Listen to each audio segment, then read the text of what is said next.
Hey guys, Todd from Vapor Hunting Technologies. I have a tech tip for you today.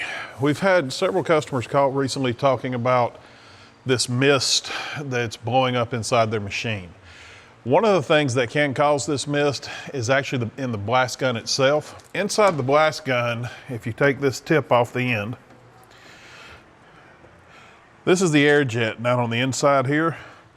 That air jet over a period of time can actually start to corrode inside of here. And as it corrodes, that tip will start to close.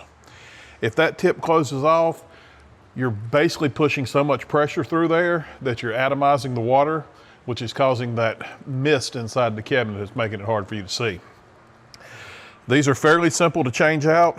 There is a set screw here on the side. You pull that set screw out, and this pulls straight out from the back. This one has some silicone around it, so you'll have to cut that loose in order to get it out. But once you pull this out, you can insert a brand new tip.